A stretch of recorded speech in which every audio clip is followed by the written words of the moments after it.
Assalamualaikum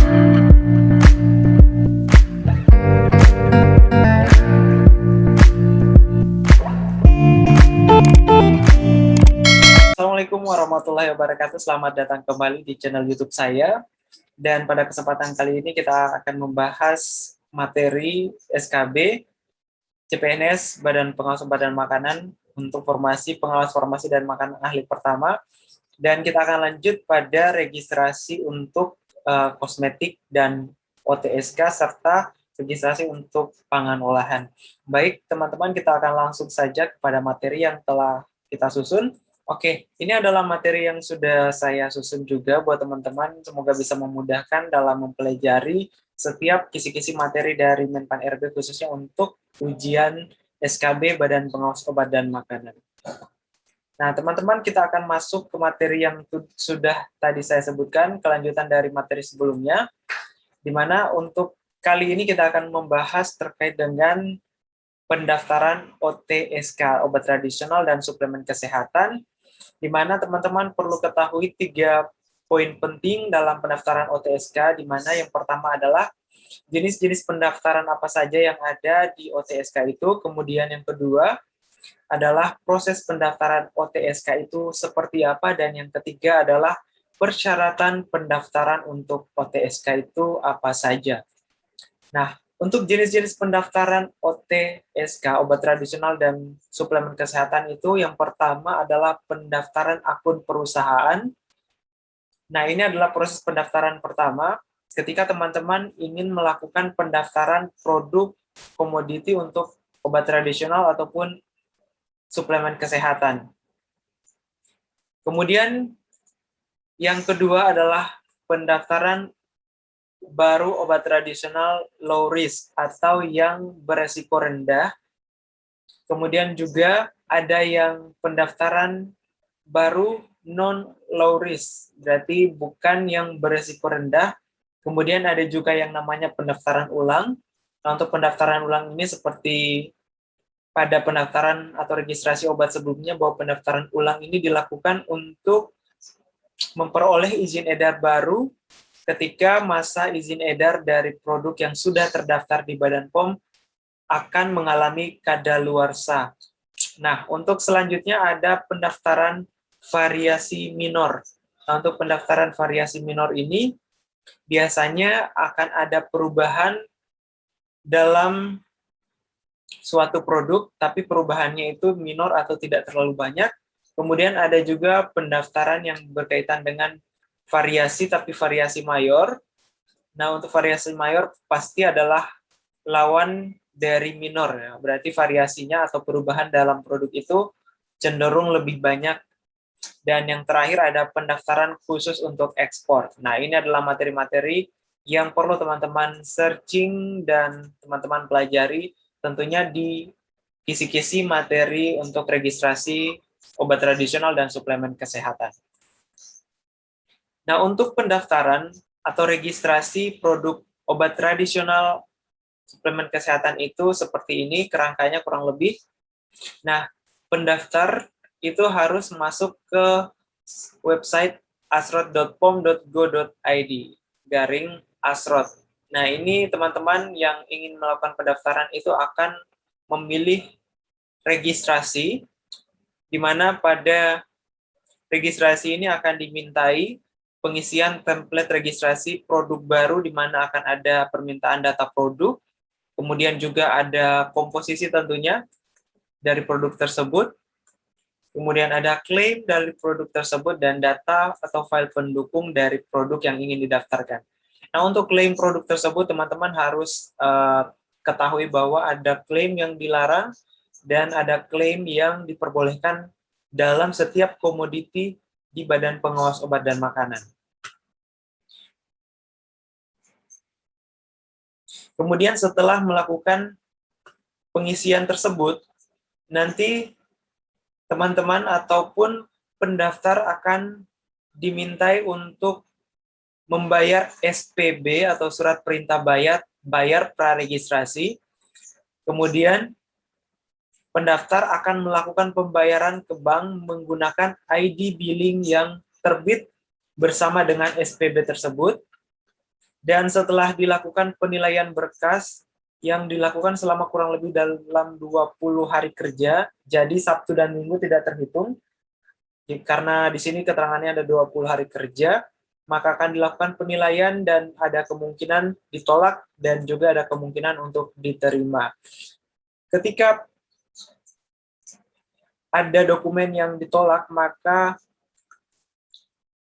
pelaku usaha atau pendaftar harus memperbaiki dan juga mengunggah ulang dan juga mengisi kembali, kemudian mendaftarkan kembali kepada Badan POM. Tapi untuk pembayaran billingnya cukup satu kali saja, jadi ketika ada perbaikan data tidak perlu dilakukan pembayaran kembali. Dan selanjutnya jika diterima maka akan ada input persyaratan mutu, dan kemudian lanjut ke tahap sini, yaitu penyerahan atau pengiriman berkas ke loket gedung B lantai 2, dan ada 3 kemungkinan ditolak, dikembalikan, dan diterima. Nah, jika diterima, akan ada penerbitan surat perintah bayar registrasi. Jadi ada 2, praregistrasi dan ada registrasi. Kemudian setelah itu pembayaran menggunakan kode billing ID. Setelah itu dilakukan evaluasi berkas registrasi.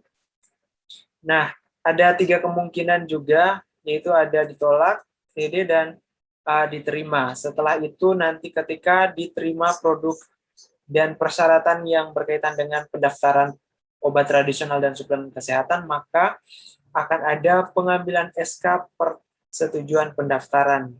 Nah, untuk teman-teman ataupun pendaftar yang ingin meriksa status pendaftaran melalui Asrot, bisa, atau juga bisa menghubungi nomor telepon di bawah ini, yaitu ada 02142448819. Nah, itu adalah proses registrasi untuk produk obat tradisional dan suplemen kesehatan yang perlu teman-teman ketahui.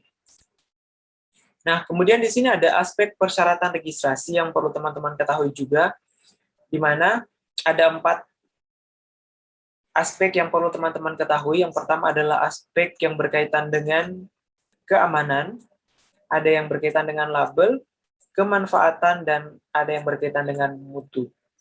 Nah, untuk aspek yang berkaitan dengan keamanan, bahan baku yang pertama itu adalah bahan baku yang tidak dilarang, karena memang ada beberapa negatif list untuk bahan-bahan yang dilarang digunakan. Jadi tidak boleh ada bahan yang digunakan dalam suatu produk obat tradisional dan suplemen kesehatan yang masuk ke dalam kategori negatif list ini.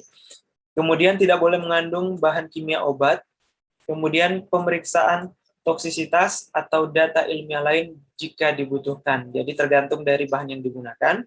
Kemudian ada aspek label tadi, indikasinya harus ada, aturan pakainya seperti apa, ukuran kemasan juga, komposisi harus dicantumkan, kadaluarsa dan nomor batch, cara penyimpanan, logo OT. Jadi ada logo OT ya, jadi ada 3 jenis untuk logo ini, nanti kita akan bahas di slide selanjutnya. Kemudian ada nomor izin edar, yang paling penting adalah ada nomor izin edarnya, yang menandakan bahwa obat tradisional tersebut telah mendapatkan izin dari Badan POM, kemudian nama dan alamat produsen, serta yang terakhir ada peringatan perhatian jika dibutuhkan atau jika ada.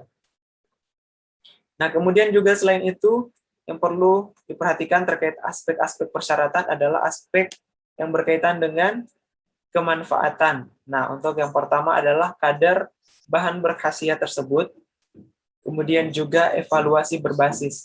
Nah, evaluasi berbasis ini bisa berupa empiris, kemudian uji praklinik, uji klinik, tentunya untuk menentukan klaim umum, medium, ataupun tinggi. Nah, untuk teman-teman yang ingin mengetahui lebih detail lagi, lebih dalam terkait jenis-jenis klaim ini maupun informasi berkaitan dengan aspek persyaratan registrasi, teman-teman bisa langsung cari di Perka BPOM nomor 12 2014 terkait persyaratan mutu obat tradisional.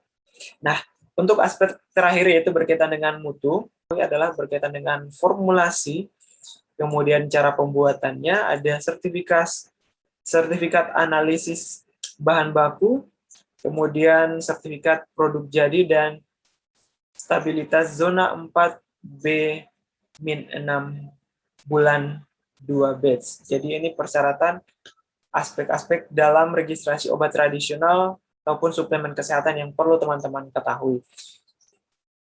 Kemudian berkaitan dengan logo tadi, di sini saya sudah siapkan dan sudah cari untuk teman-teman ketahui, karena logo ini adalah logo yang paling sering kita jumpai untuk obat tradisional. Ini ada jamu, logo pertama ada jamu, atau obat tradisional biasa orang ketahui. Kemudian di sini ada obat herbal terstandar dan fitofarmaka. Nah, teman-teman jika ingin mengetahui lebih dalam terkait perbedaan ketiga ini, bisa langsung saja ke keputusan Kepala BPOM nomor HK 2411 tentang ketentuan pokok pengelompokan dan penandaan obat bahan alam Indonesia. Jadi itulah logo-logo yang perlu teman-teman ketahui, dan logo ini ditempatkan pada bagian atas sebelah kiri dari wadah pembungkus atau brosur. Jadi biasanya jangan sampai teman-teman ditanyakan di mana letak penempatan logo ini dalam kemasan, maka teman-teman harus tahu di mana letaknya. Nah, kita lanjut ke perbedaan dari ketiga logo ini seperti apa. Nah, di sini saya sudah searching juga, atau mungkin teman-teman bisa langsung cari saja di Peraturan Kepala Badan POM nomor 13 tahun 2014 ini tentang pedoman uji klinik obat herbal. Di sini dibedakan terkait dengan jamu atau obat tradisional tadi, ada obat herbal terstandar dan fitofarmaka, itu perbedaannya seperti apa. Nah, dari bagan tersebut, teman-teman mungkin bisa langsung saja ketahui bahwa untuk jamu itu biasanya adalah obat turun-temurun yang dibuktikan dengan bukti empiris. Nah, itu adalah perbedaan ataupun ciri khas dari jamu atau obat tradisional. Nah, sementara untuk obat herbal terstandar, selain ada bukti empiris yang harus disertakan, ada juga namanya uji non-klinik, yaitu pada hewan uji biasanya.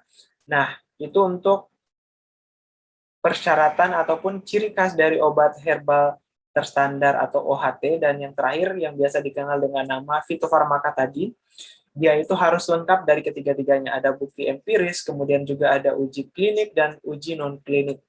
Uji klinik tadi, non-klinik tadi pada hewan uji, dan uji klinik itu dilakukan pada manusia dengan tahapan-tahapan yang perlu diketahui berdasarkan kode etik tentunya.